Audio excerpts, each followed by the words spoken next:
Boa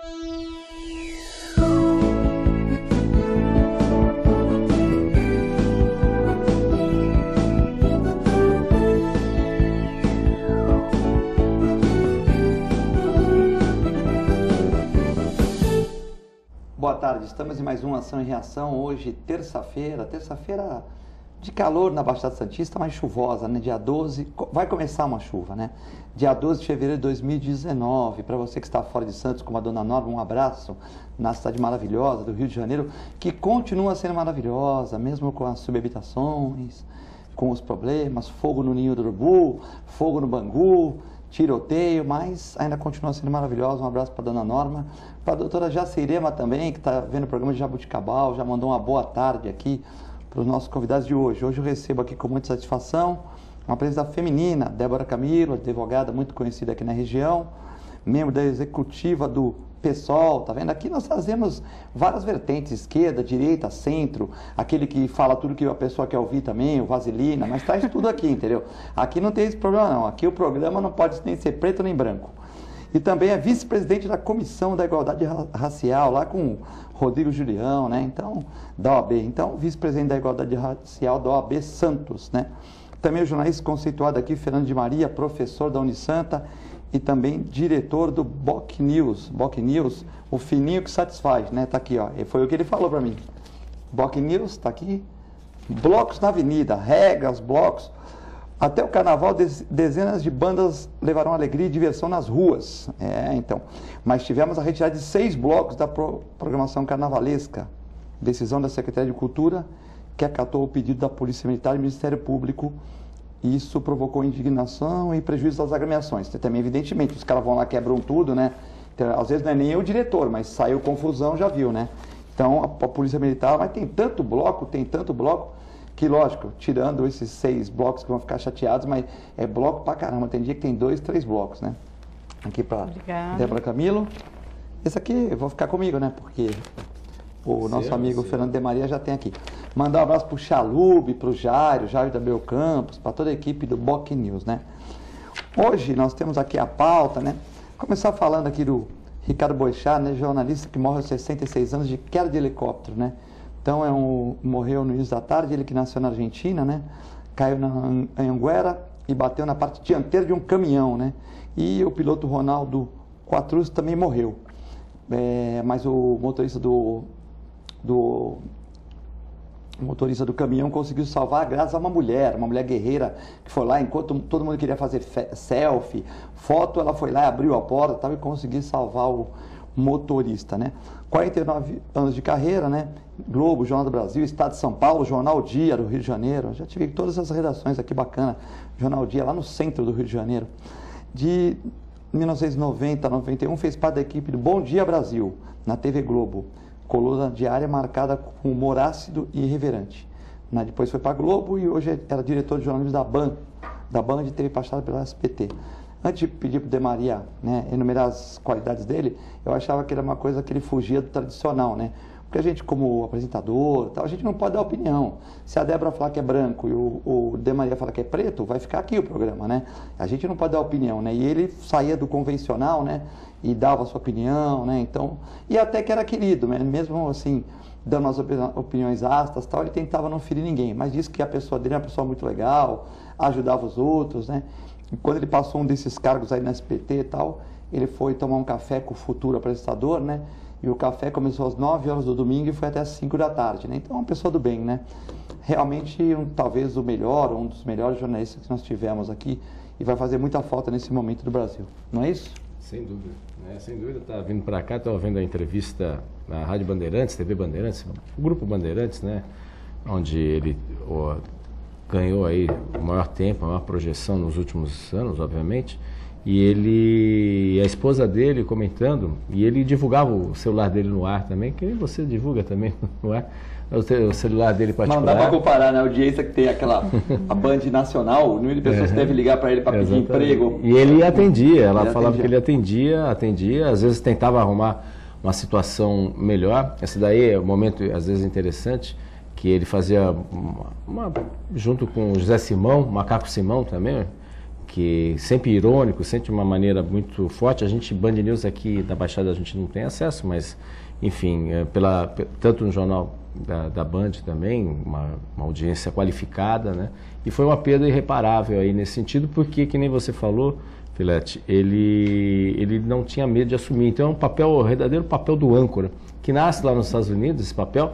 Quem ocupou esse espaço, Boris Kazoy, logo no início, que considera o primeiro âncora brasileiro, Boris Kazoy, mas no caso do Boechat, hoje ele ganhou essa dimensão.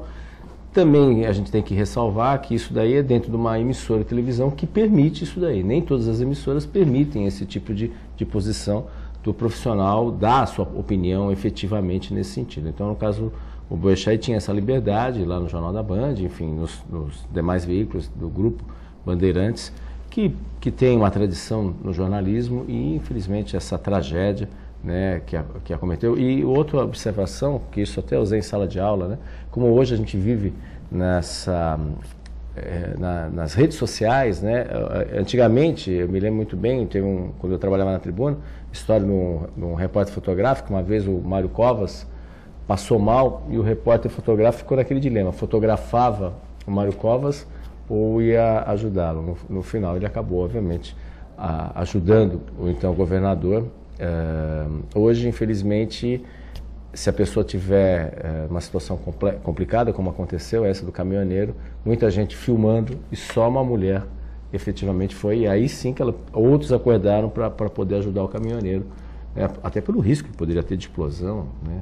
Mas a mulher foi corajosa, entrou na porta lá, e é forte a mulher, hein? Tirou a porta, tá? O marido dela, se não tomar cuidado, apanha, hein?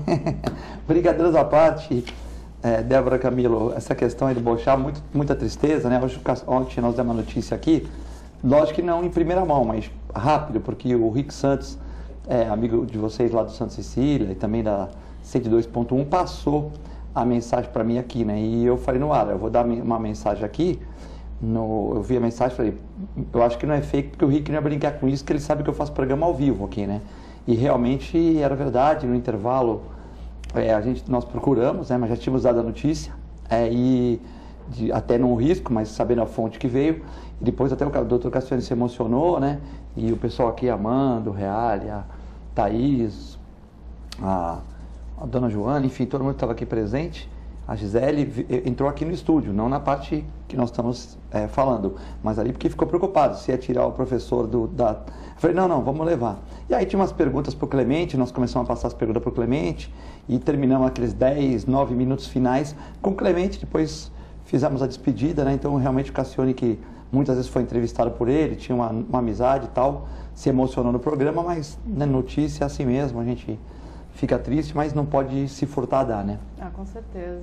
Primeiro quero agradecer a oportunidade de poder estar aqui na bancada junto com o Fernando.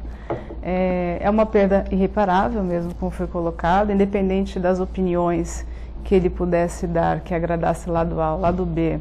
Era uma pessoa que tinha um posicionamento, né, e não se furtava realmente de deixar a sua mensagem registrada em todos os momentos mais críticos que a gente passou nos últimos tempos. Ele foi uma pessoa que se posicionou, não se furtou de dar a sua opinião.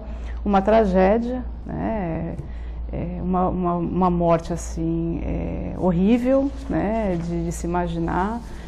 E no momento de fake news, né, que a gente tanto vive, ter o cuidado para poder passar. Nós também, quando começamos a receber as mensagens, a primeira coisa que a gente tentou foi olhar alguns links mais confiáveis para ver se realmente a notícia era verdadeira. Infelizmente era verdadeira.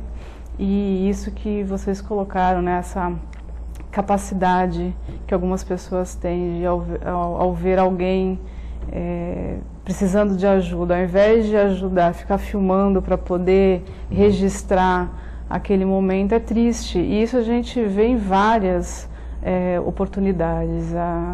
Essa incapacidade que as pessoas têm agora de se comover com o próximo, né? Querem dar a notícia em primeira mão e deixar o que acontecer simplesmente para poder dar o que seria o furo de reportagem. Mas ficam aqui os meus sentimentos aos familiares, aos amigos, e é alguém que vai fazer falta, né, no jornalismo brasileiro, vai fazer falta para os seus parentes, para os seus seus amigos. Bom, depois tivemos Brumadinho, fogo no Ninho do Urubu com 10 mortes, 2 feridos levemente, vamos dizer assim, né? Pode se chamar de levemente, e um muito ferido, com quase 40% o corpo queimado, né? 2 já estão com alta aí, 1 está hospitalizado na UTI, né? Sedado, e 10 falecimentos, né?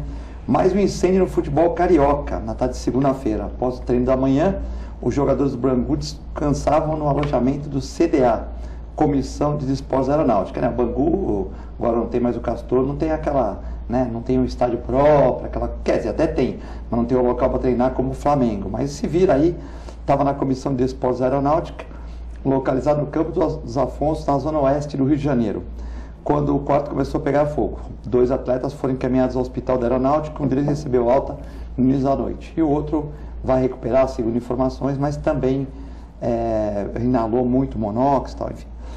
Foi um acidente 3 dias após, né? Sexta-feira tivemos aquele acidente grave no Ninho do Urubu, com 10 mortos, um gravemente ferido, né? Aí é o centro de treinamento do Comissão de Desportos Aeronáutica, né? Onde o Bangu treina para o Campeonato Carioca. A assessoria do Bangu informou que 3 jogadores foram para o hospital, mas depois corrigiu a informação que eram 2, né? Os casos não são graves, segundo os médicos. Foi o lateral Diego Casco, o lateral paraguaio de 18 anos, que foi encaminhado para a CTI e ficou lá por precaução, por ter inalado mais fumaça. O incêndio durou 10 minutos e foi controlado pelos bombeiros e com a ajuda dos soldados da aeronáutica. Os jogadores não sofreram queimadura e os que foram hospitalizados foi por conta da fumaça inalada. Não está fácil, né? Não está fácil. 2019 está um ano bem. Tivemos Mariana, né?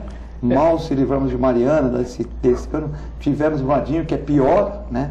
Foi pior, mais vítimas, né? Depois tivemos aí as mortes desses atletas, muitos da seleção brasileira sub-15, sub-13, né? Atletas que tinham um sonho. E agora no Bangu, graças a Deus, sem gravidade, né? Quer dizer, gravidade pequena, né? O cara inalou, passou mal, aquela coisa toda, mas graças a Deus vão se recuperar os 2 jogadores e, né? Então, mais uma questão aí do incêndio, né? Mas a bruxa está solta, né? Sim, a gente pensar, né, que temos menos de 45 dias de 2019. E aí existem algumas pessoas que estudam, especialmente religião espírita, enfim, algumas questões que dizem que o momento aí é de uma reflexão aí nesse sentido. O que me chama a atenção, pode ser coincidência, pode não ser, é que esses acidentes que ganharam repercussão mexem diretamente com os 4 elementos da natureza, né? Que se a gente for pegar o Brumadinho da terra, for pegar o incêndio que aconteceu, atingiu 10 jovens, né? As enchentes no Rio de Janeiro, com a água, São Paulo, 6 aqui, pessoas. Aqui também zona do leste, sim, mas que mataram 6 pessoas no Rio de Janeiro.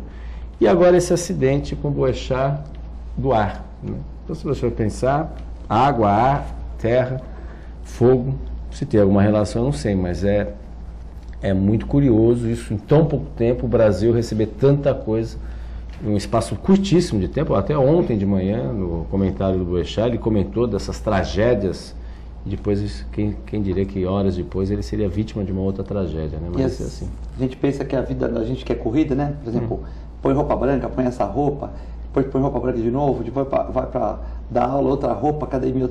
Aí mais você vê o Boechat até falado na Band News, São Paulo, Band News Rio, foi dar uma palestra lá em Campinas de helicóptero e voltou para a Band.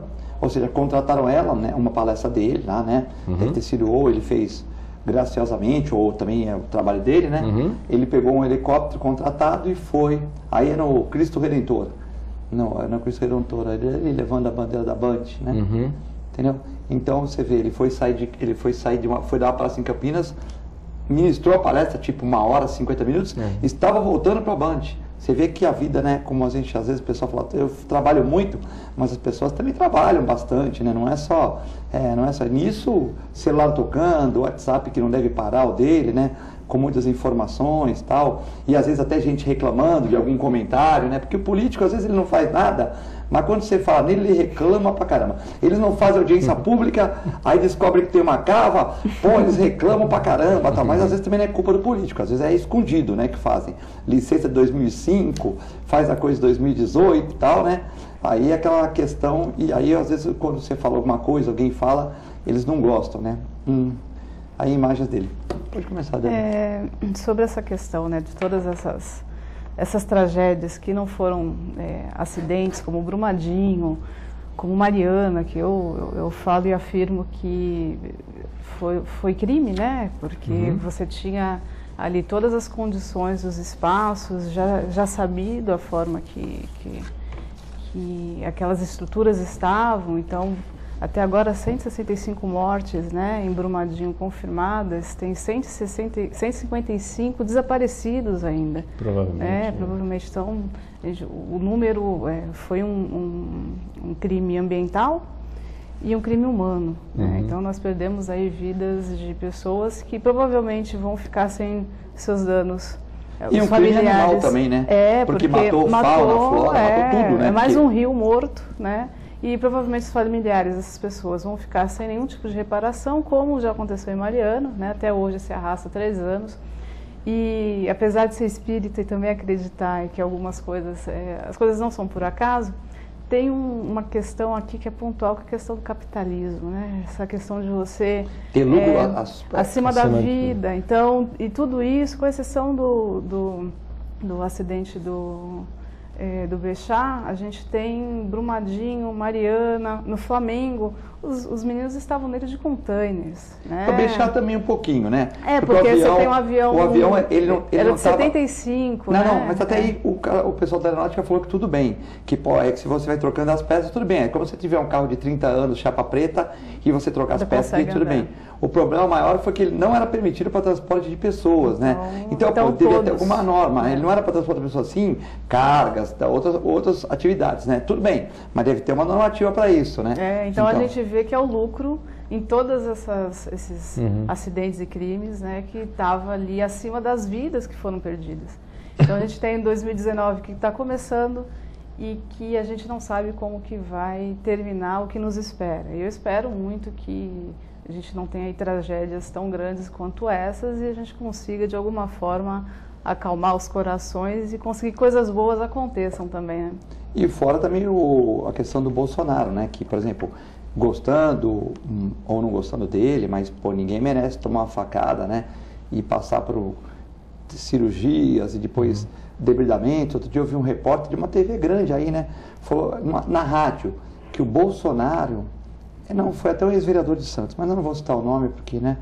E ele falou assim que o Bolsonaro deveria aguardar a cirurgia, porque é uma semana muito importante de votação no Senado e na Câmara, né? E também tivemos a tragédia de Brumadinho. Então ele acha que o Einstein está à disposição do Bolsonaro quando ele quiser, né?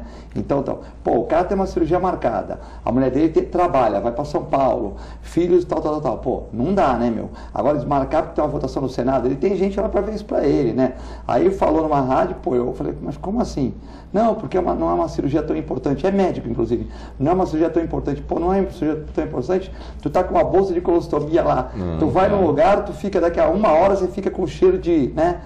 E não é importante? De repente para ele não é, né? Mas se você tivesse com uma bolsa de colostomia na barriga e pudesse tirar, você queria tirar o quanto antes. Eu penso assim, né? Mas enfim, talvez para o ex-vereador não seja tão importante. Talvez porque eles sejam mais de esquerda, né? Mas acho que não justifica a questão do ser humano, né?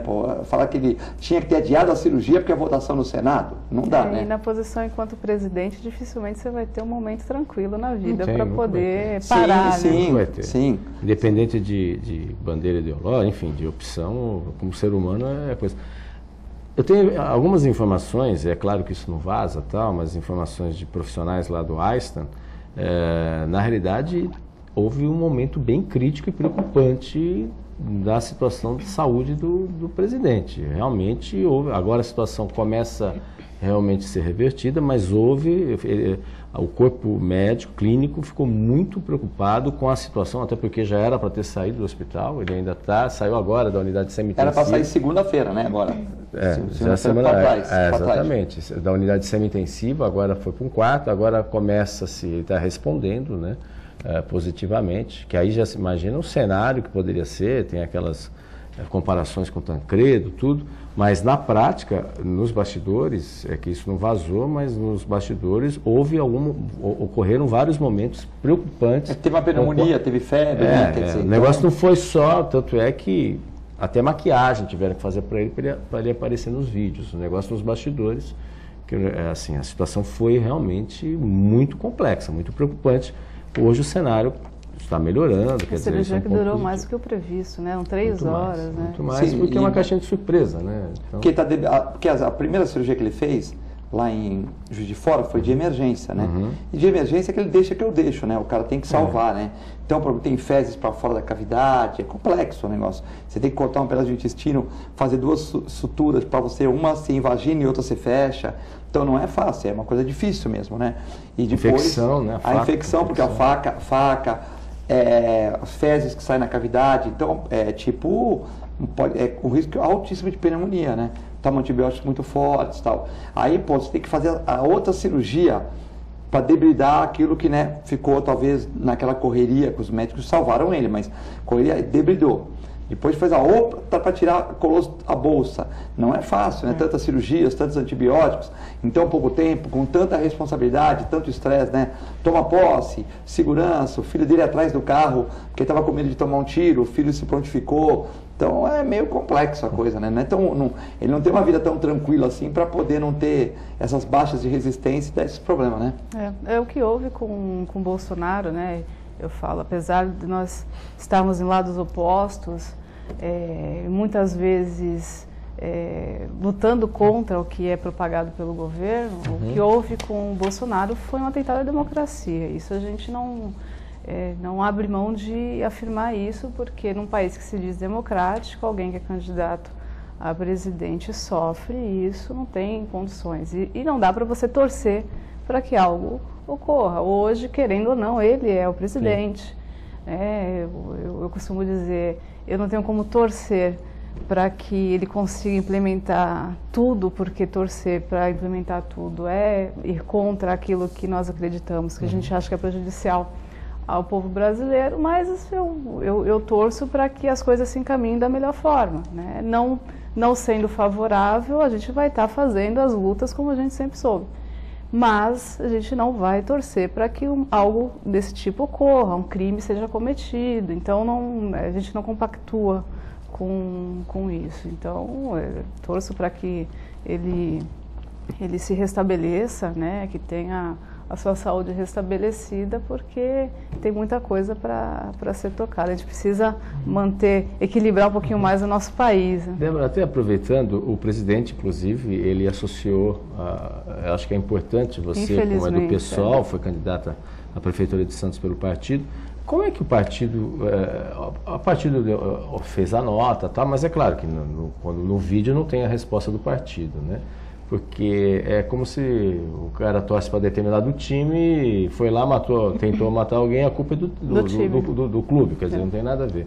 Como é que o partido, vocês internamente discutiram isso? Porque o presidente falou, um membro do PSOL, tudo, né? Como é que vocês lidaram com esse tipo de situação? Porque nas redes sociais, infelizmente, você não tem controle disso daí. Não só nas redes sociais, porque a gente vive uma intensificação, né, de algumas questões fora. Infelizmente, a postura do presidente foi péssima, né? E ele sabendo que todas as investigações levam a crer que foi uma questão individual, ele é um ex-filiado do partido, ele não era filiado do partido, e mesmo se fosse, não justifica atribuir isso ao partido. Exatamente. O pessoal que vem sofrendo aí inúmeras represálias, a gente sofreu a morte da nossa companheira Marielle Franco, que dia 14 de março a gente completa 1 ano da morte, sem que tenha sido... Anderson Gomes, motorista, né? Sem que isso tenha sido solucionado. Infelizmente, né, as investigações estão tomando uma repercussão até preocupante. Hoje a polícia perdeu 13 pessoas, né? Não, 13 mandatos. O policial major Ronaldo Paulo Alves, ex-capitão do BOP, Adriano Magalhães Nogueira, chefe da milícia no Rio de Janeiro, do Rio das Pedras, meu Deus do céu. O subtenente reformado da PM Maurício Silva Costa, ou Maurição. Embora o objetivo da ação do Rio de Janeiro, do Ministério Público, seja atacar a milícia que explora o ramo ilegal no Rio de Janeiro, no Rio das Pedras, com ações violentas e vários assassinatos. Há indícios que os dois são alvos de comandar esse crime, braço armado da organização especializados em assassinatos por encomenda. Principais clientes do grupo são matadores profissionais, contraventores e políticos que Marielle desafiava. Então, teve 140 policiais, estão atrás de 13 pessoas, tem 13 mandados de prisão preventiva, já prenderam alguns, né, e outros ainda estão foragidos. Imagine se hoje a gente passasse a afirmar que o fato de Flávio Bolsonaro ter homenageado tanto pessoas ligadas à morte da Patrícia Scioli, tanto pessoas ligadas da juíza, né, no Rio de Janeiro, que também combatia as milícias, tanto pessoas ligadas a Marielle Franco, isso seria uma responsabilidade nossa.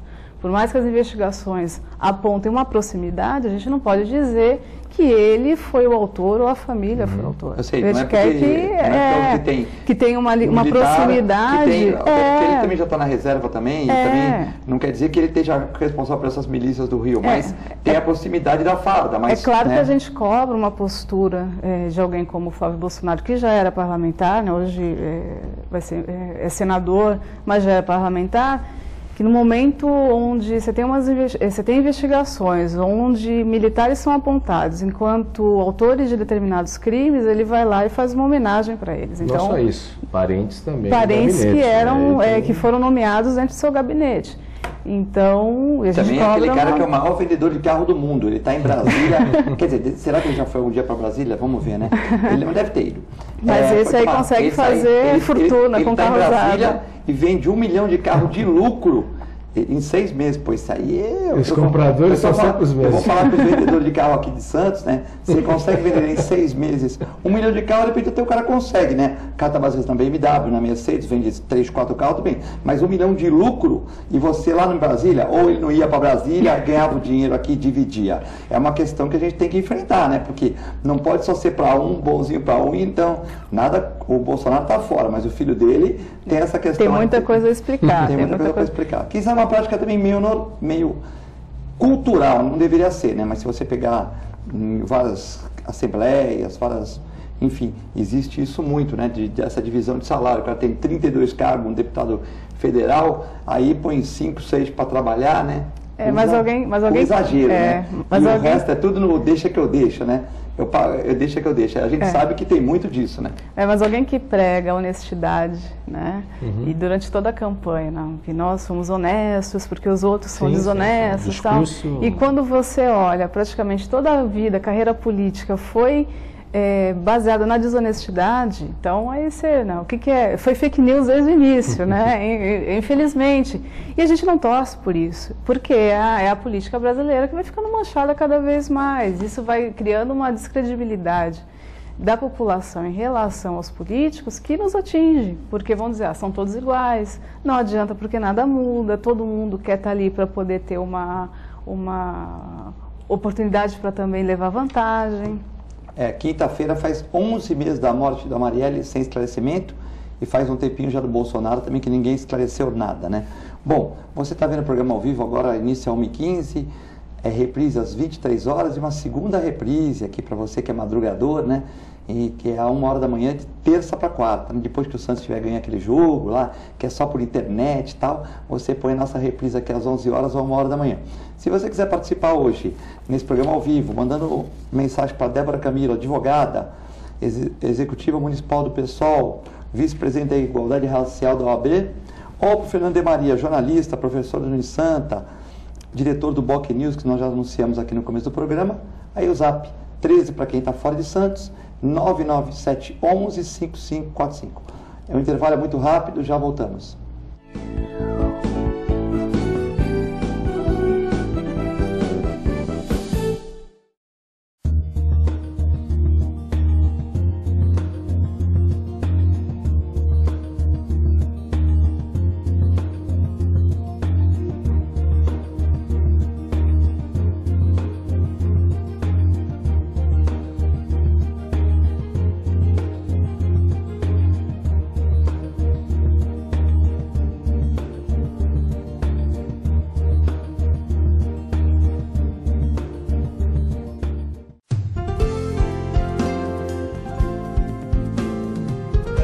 Plano Santa Casa Saúde de Santos, cuidando de você há mais de 2 décadas, com muito carinho. Afinal de contas, são quase 90 mil vidas. Atendimento em todas as cidades da Baixada Santista e Litoral Sul. Plano Saúde Total, ou seja, saúde mais odontologia. Inclusive o programa de saúde continuada, prevenção de doenças crônicas. Plano Santa Casa Saúde de Santos, há mais de 2 décadas cuidando de você com carinho. APO Planos Odontológicos Empresariais, cuidando da saúde bucal de seus funcionários, com mais de 200 dentistas credenciados e cobertura em todo o território nacional. Central de atendimento exclusiva, planos extensivos à família, controle de qualidade permanente e liberação online de vários procedimentos. Faça como as grandes empresas da região e contrate o plano de saúde empresarial da APO. Atendemos empresas a partir de 3 funcionários. Em Santos, ligue 2104-4000 ou acesse apoodonto.com.br.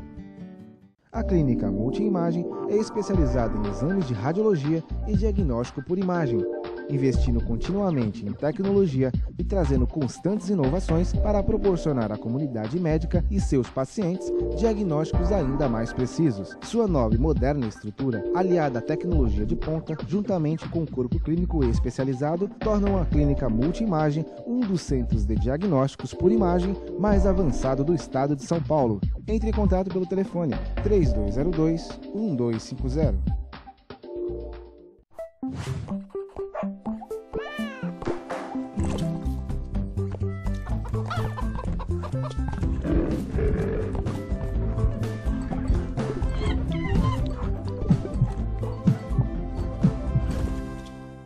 Olá pessoal, hoje vou falar para vocês que gostam de animais, que querem se inserir no mercado pet.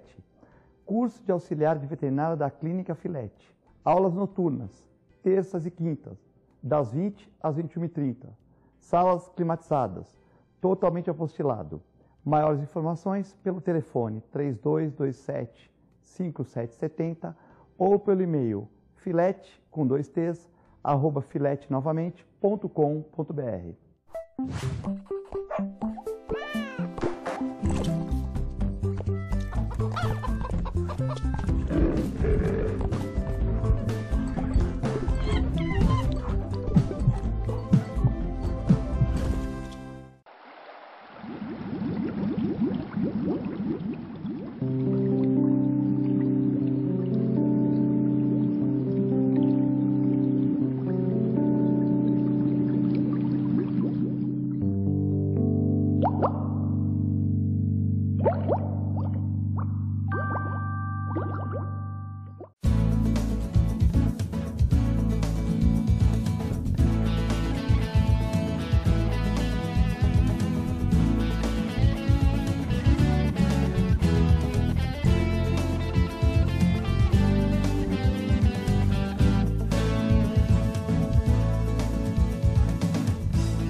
A melhor programação, RVD.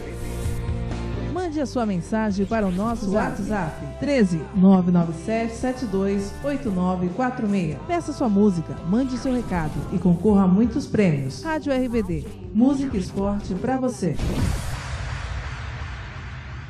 APO Planos Odontológicos Empresariais, cuidando da saúde bucal de seus funcionários, com mais de 200 dentistas credenciados e cobertura em todo o território nacional. Central de atendimento exclusiva, planos extensivos à família, controle de qualidade permanente e liberação online de vários procedimentos. Faça como as grandes empresas da região e contrate o plano de saúde empresarial da APO. Atendemos empresas a partir de 3 funcionários. Em Santos, ligue 2104-4000 ou acesse apoodonto.com.br.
Estamos de volta no Ação e Reação desta terça-feira, dia 12 de fevereiro de 2019, com a advogada Débora Camilo e o jornalista Fernando de Maria, né? E esses blocos aqui, Fernando, blocos na avenida, muitas bandas, tem os horários aqui no Jornal do Boqueirão, aquela coisa toda, né? Também fala discutindo, é banda pra caramba, né? Vamos lá, hoje é dia 12, Folhões da Ponte, das 7 às 22. Torcida Jovem do Glorioso Peixe, dia 14, das 19 às 22. Juventude, dia 15, das 19 às 22. Banda pra caramba, até o dia 5, né, de fevereiro. Terça-feira de carnaval. Terça-feira de carnaval. Eu tô com tanta fantasia que estão me dando para desfilar, que eu acho que vou ter que desfilar numas 8. Daqui a pouco vai ser homenageado. Não quero ser homenageado em nada, eu quero que ninguém me veja lá. Mas realmente, tem o Nis do Morro que eu prometi para um, Sangue Jovem todo ano, X9, a coisa vai aumentando, né? A coisa vai aumentando. Mas como é que você vê essas bandas e a proibição das 6 bandas? Você que escreveu aqui, capa do Boc News, né? Blocos na Avenida, né? Falando dos números grandes de blocos e das 6 proibições aí. A polêmica maior, assim, Carnabanda já é uma tradição, que isso acontece não só aqui, até porque depois eles ganharam força depois que Santos ficou alguns anos aí sem carnaval e as bandas ganharam uma projeção, até que houve também, tivemos problemas com aquela tragédia também na Banda da Serra lá, já mais de 20 anos, enfim, aí tiveram limitações. Mas, infelizmente, nem todo mundo vai para brincar. Alguns vão para destruir, provocar furtos, arrastões, mas é o grande dilema. Então, o que acontece? O poder público determinou, com o aval do Ministério Público e da Polícia Militar, a suspensão de 6 bandas. O problema maior é que se baseou no Carnaval do ano passado. O problema maior que pode se questionar, e eu acho que é uma questão justa, que até semana passada a Câmara Municipal ficou lotada por representantes das bandas, que isso foi decidido meio em cima da hora, depois que aceitaram as inscrições das bandas, e aí falou, agora não pode mais. Quer dizer, o Carnaval foi no ano passado, os problemas foram no ano passado. Mas eu gostei da polícia, que eu via acho que a Tolentino foi a primeira banda, né? Então eu vinha pela Tolentino. Botafogo, né? Tolentino, eu entrei na Tolentino, aí no 472 ali, né? Não vou fazer propaganda, mas naquele bar 472 amarelo, né? Também muito sucesso para eles. Virei na Tolentino, não podia passar. E tem uma ruazinha que tá, quando eu entrei na ruazinha tinha uns 12 PMs, 2 viaturas. Quer dizer, o cara passou de moto sem capacete, aprende. Aí eu abri meu vidro do carro, dava uns 10 metros assim, 20, abri os vidros, passei devagarzinho, passei, né? Mas assim, eu achei legal, tipo uma arapuca, né? O cara não tem como, ele virou ali, viu a banda, falou, nossa, tal, né? Pô, onde eu vou parar minha moto? Onde eu vou parar meu carro? Onde? O cara é obrigado a virar à direita, né? Aí de frente com a polícia. Então, se o cara passa lá e não tiver com documentação, tiver o carro meio estranho, todo mundo meio, né? Aquele cheirinho bacana, tal, o pessoal já vai parar ali. Então, eu acho que estava aí, fora isso, tinha uns policiais apaisando, então eu achei legal. Eu não fui na banda, né? Não fui, mas eu passei por ali e vi que tinha um esquema policial, achei bem interessante, né? Ou seja, você entrar na rua, isso, até para 100 metros, não tem como tu recuar naquela rua. Moto, tudo bem, moto dá, mas não tem como tu recuar. Por que a moto vai recuar? A moto fala, pô, vou sair daqui, vai entrar na direita. O carro não tem como recuar, porque tem carro atrás, é uma via de muito movimento. Você tem que cair lá naquela ruazinha pequena, a PM está ali, já está fazendo as vistorias, né? Eu achei bem interessante, né? Eu penso que segurança é algo que é primordial, né? Tanto para quem quer se divertir e para quem não quer se divertir, porque não é todo mundo que curte carnaval. Só que como foi colocado,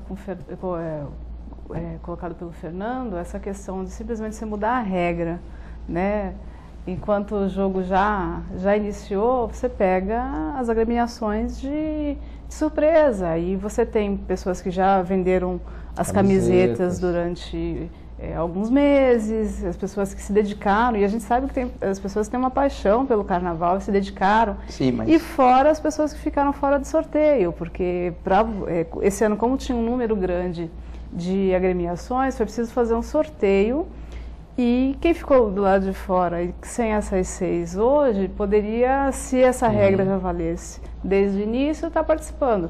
Né? Então, é uma coisa ruim, mas a segurança é importante, né? A segurança se a gente tiver uma vida perdida, já não vale todo o esforço, né? Então é uma coisa complicada, mas isso não né? vai garantir que isso não vai acontecer. Até porque... Mas dá um exemplo para que as bandas tenham contrato de seguranças, que as bandas... Isso está previsto na lei. Mas sabe que dá aquele deixa, né? Mas sim, eu acho que é bom porque, por exemplo, você se sente mais seguro, né? Não existe segurança total em nenhum lugar. Isso. Mas tipo assim, vou fazer a banda da Filete na Tamandaré. Se der problema, eu vou arcar com aquilo e no ano que vem eu já estou suspenso. Então, acho que a medida foi meio em cima, mas é uma medida, talvez se fosse avisada com antecedência, seria boa, né? É que os problemas...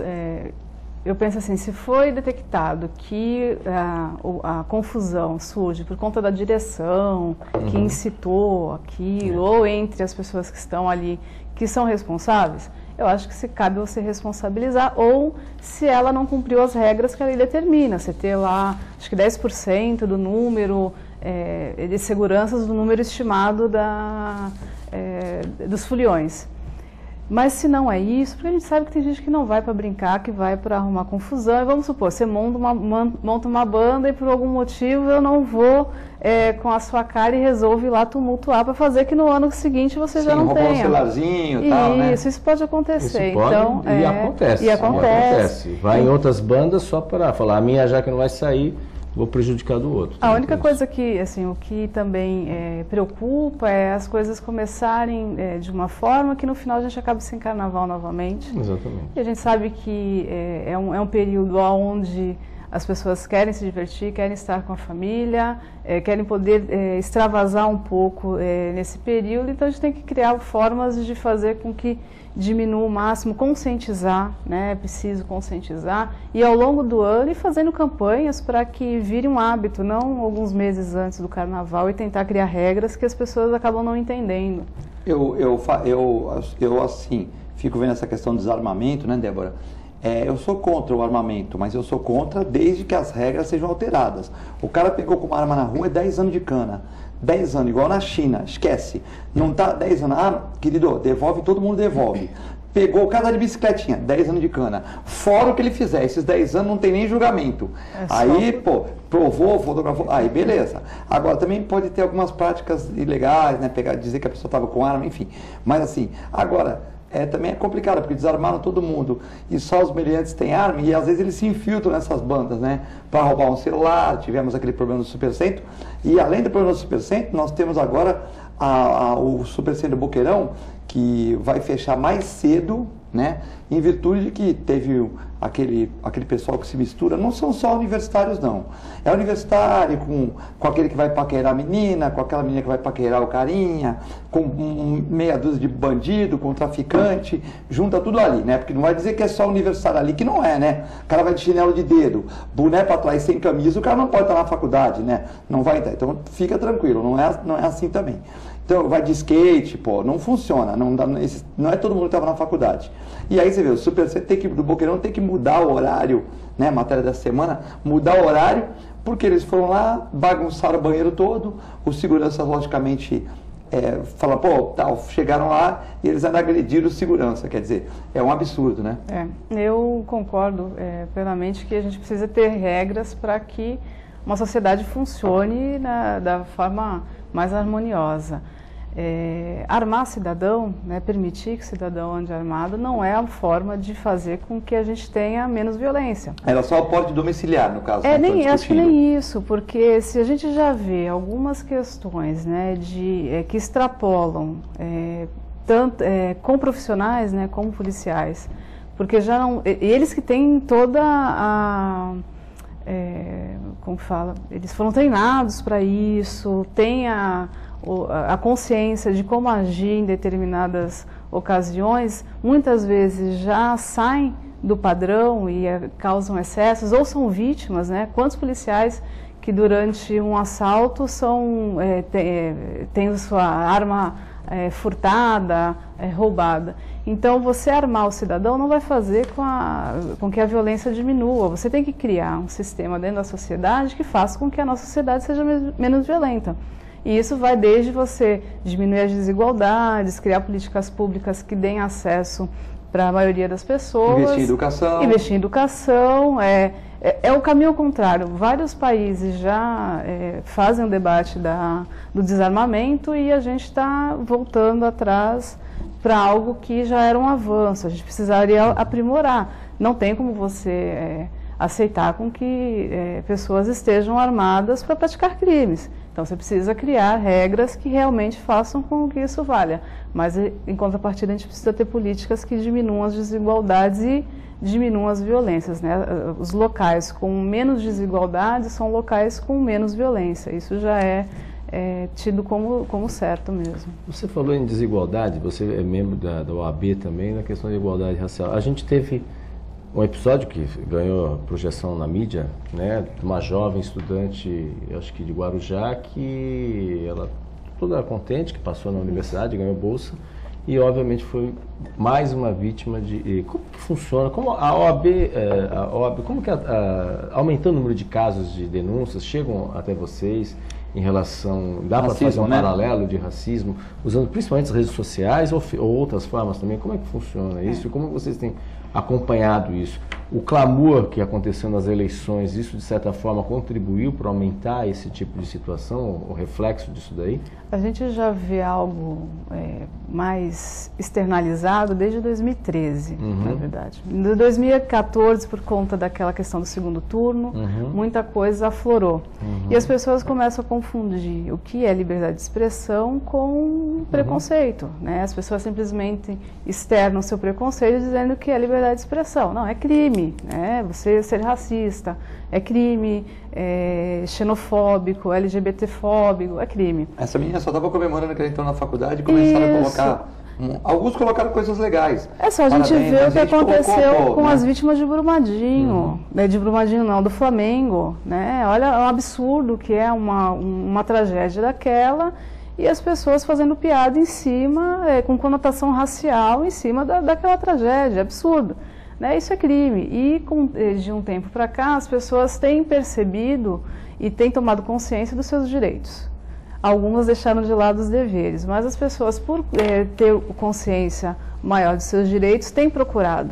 Então, crimes como esse que acontecem mesmo na internet, eles já não passam batido, porque há uma repercussão tamanha que faz com que a pessoa procure os seus direitos. E aqui a OAB é um espaço que a gente tem não só para discutir políticas de igualdade, mas também para orientar, né, de que forma a pessoa pode procurar os seus direitos quando ela sofreu o crime de racismo. Então, podem procurar a nossa comissão e lá a gente vai ter... E o mesmo trabalho a gente faz dentro do Educafro, né? A gente é um curso pré-vestibular comunitário que também faz debate como esses, né? Questões raciais, porque a gente... não só questões raciais, né? Mas porque a gente entende que as pessoas precisam ter conhecimento para poder não achar que isso é natural. Porque algumas pessoas naturalizam preconceitos como esse e passam a agir como se fosse permitido. Né? Durval Filho está aqui da Associação dos Cirurgiões Dentistas da Baixada Santista, Rua Marechal Deodoro 71, convidando para 50 tons de vida, agora na quinta-feira, dia 14. 50 anos de vida, ela expõe, a Cristiane Bernardes, que está fazendo 50 anos, e vai expor seus trabalhos na Associação de Cirurgiões Dentistas da Baixada Santista. Durval, diretor social, convidando a todos, quinta-feira, né, para tomar aquela água mineral lá na Associação dos Dentistas de Santos. O nosso amigo Uriel, muitas perguntas aqui. A Cristiane, o programa está ótimo, parabéns, né? A Dona Ivonete, o Sidney Pereira Costa, o Heraldo Santos, todos jornalistas aí, mandando um abraço, advogados. A Tereza Bueno Wolff, a Elma, vem do programa também. Uriel, como você vê a possibilidade, Débora, da unidade da esquerda a nível nacional? O Uriel pergunta coisa difícil. Tem história. Mas hoje ele está perguntando coisa que está no programa, né? Às vezes nós estamos falando de Goiabada e ele está perguntando do Rio, né? Mas aí fica difícil, com 5, 6 minutos, a gente resolver, né? Mas hoje ele está fazendo uma pergunta pertinente ao assunto. O Uriel, que é muito inteligente, jornalista e advogado. Uriel, um abraço. Eu penso que em questões pontuais a gente já tenha essa unidade, né? Então, como reforma da Previdência que está por vir e tantos outros desmontes, a gente consegue. Mas algumas outras questões ficam um pouco difícil, né? Aqui tomo até a liberdade para falar enquanto membro do PSOL, e o último cenário que nós passamos, que foi a questão da eleição da Câmara, né? O Rodrigo Maia, onde parte da esquerda apoiou o Rodrigo Maia, sendo que nós tínhamos um candidato, né, com o Marcelo Freixo, né, mostrando ali que haveria oposição, mas optou-se por Rodrigo Maia, e com todas as desculpas possíveis e imagináveis, né, de governabilidade, ou possibilidade de estar dentro de algumas secretarias e fazer a luta por dentro, coisa que a gente já percebeu que não dá para fazer. Então, com cenários desse tipo, fica difícil a gente falar numa unidade efetiva de esquerda, até para uma eleição que se aproxima. O exemplo de cima foi ruim. Foi péssimo. Como professor, como incentivar o estudante universitário a atuar no campo social? É a Rosa, lendo jornais e livros. Pergunta inteligente, hein? Sim. Não apenas ficando o dia todo no WhatsApp. É a Rosa, que é professora também. É um desafio, Rosa. É um desafio, mas é importante mostrar a realidade para as pessoas, especialmente para os alunos, no nosso caso de jornalismo, né? Porque é isso que eles vão lidar com o dia a dia. A gente tem uma disciplina, que tem uma atividade que a gente vai, e assim, não adianta ficar no WhatsApp, não ficar só nas redes sociais, em loco. Só em loco que a gente consegue conhecer a realidade, consegue conhecer os problemas da população, né? Como diria um outro grande jornalismo, Ricardo Couto, né? Lugar de repórter é na rua. Então, só na rua que a gente consegue essas informações. É um desafio, mas a gente tem que ficar sempre batendo nessa tecla e mostrando que existe vida além do WhatsApp ou das redes sociais. Aliás, muita vida além do WhatsApp e das redes sociais. Eu queria aproveitar, antes que o programa... Né? Débora, você foi candidata pelo PSOL à Prefeitura de Santos. Você falou aí de a esquerda, podemos considerar assim, se âmbito nacional foi difícil. E âmbito do Estado também, não sei como vai ser a situação, também não deve ser muito fácil, apesar de mudanças, né, de partidos. Mas assim, só para finalizar, como existe uma possibilidade, você pretende ser candidata à Prefeitura de Santos no próximo ano novamente, ou então o PSOL vai lançar candidato? Diz que vai você e o Uriel, é verdade? O Uriel, Vilas Boas e Débora Camila, é isso? Se o cenário se mantiver o mesmo, está um pouco difícil, né? Mas... por enquanto, o que aponta dentro do partido que a gente tem conversado é que eu venho como candidata a vereadora em 2020. Tá. Uhum. Se as coisas não modificarem, eu permaneço enquanto candidata a vereadora. A gente já está montando alguns nomes, né? Já começa, né? Mas na cabeça deve ter, porque o pessoal sempre vem ao longo das últimas eleições. Sempre com uma candidatura própria. Meu amigo Moreira está lá? O Moreira está lá ainda ou já saiu de lá? Flávio Moreira? Se eu não me engano, ele ainda continua afiliado. Tá certo.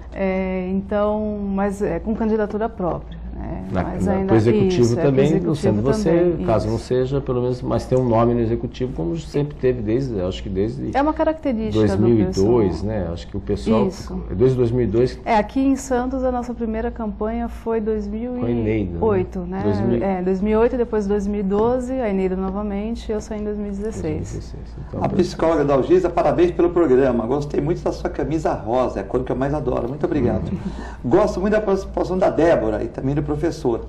Eu gostaria que ela falasse do retrocesso da política da saúde mental, mas não tem tanto tempo assim, mas se quiser dar um pitaco, ela falou que existe um retrocesso, né? Também aqui o Eduardo Martiniano está mandando um abraço para toda a mesa, está gostando muito do programa.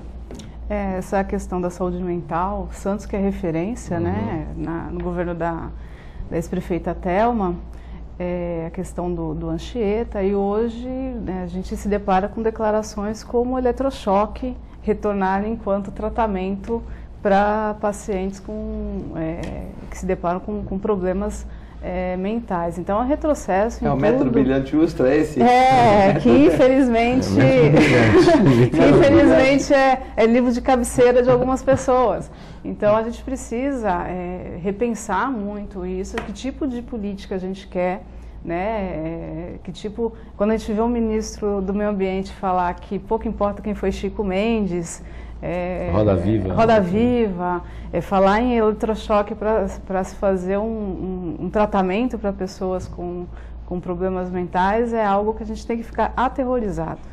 e ficar cientes de que a gente vai precisar ter uma resistência. E aqui a gente tem um trabalho muito grande, um movimento muito grande, que é a luta antimanicomial, né, em Santos. Então, não dá para a gente aceitar retrocessos como esse que estão sendo apontados. Né? O Raul tá bravo aqui, mas não falou de Santos. Foi a esquerda corrupta nacional que deu espaço para a direita, né? Então ele está dizendo que, ele está falando aqui, né? É longo, né? Que o PT ficou tanto tempo aí e teve muita roubalheira, estádios que não precisava, enfim, mas é carta longa. E ele diz que por isso que a direita ganhou, né? Sempre assim, né? Não é isso? Sim, se você olhar por essa ótica de A e B, tem uma relevância, mas não só isso, né? Outros fatores também contribuíram para esse cenário, né? A questão dessa última eleição foram várias questões, obviamente a mídia, posso dizer que alguns canais tiveram um apoio claro em relação a isso, né? Alguns canais, é muito fácil, é só o telespectador perceber uma parcela da mídia. O que aconteceu? A tentativa de homicídio não pode ser descaracterizada, desconfigurada dentro do contexto, que isso também contribuiu, porque aí houve todo um clamor popular, né? E obviamente foi... e aí o outro lado, no caso do Partido dos Trabalhadores, que foi para o segundo turno, talvez se fosse um outro candidato, no caso o Ciro, talvez, num outro cenário, poderia ter uma outra discussão, talvez. Sim. Eu acho que aí entra a questão da esquerda, que nem a Débora falou, que se fragmentou e o PT não queria baixar a bola, falar assim, não, a gente chegou até aqui, a gente vai morrer, morre todo mundo junto, mas né, morremos. E agora paga-se um preço alto por isso, né? O fato é esse. Bom, quinta-feira tem um evento lá na Associação dos Dentistas, né? Sexta-feira dia 15, tem audiência pública sobre a questão das cavas, né? A audiência da Telma. No sábado tem Atmas com festa do Antônio Carlos da Atmas aqui. E na outra sexta, dia 22, também tem audiência pública sobre a cava do Fabrício, né? Vereador Fabrício. Bom, queria agradecer a Débora. Guto Brito está chegando aqui nos estúdios com óculos aí, que é óculos do Berlusconi, entendeu? Tá certo. Bom, queria agradecer a Débora Camilo, sempre uma participação importante, uma visão também bacana, e também o professor, nosso amigo aqui, Fernando de Maria, pela excelente participação hoje. Agradeço mais uma vez a oportunidade. Obrigado, Filete. Obrigado, Débora, e tenham todos uma boa tarde. Boa tarde, boa noite e boa madrugada, bom dia para quem está vendo a reprise. Fiquem com Deus e com a nossa extensa programação. Muito obrigado.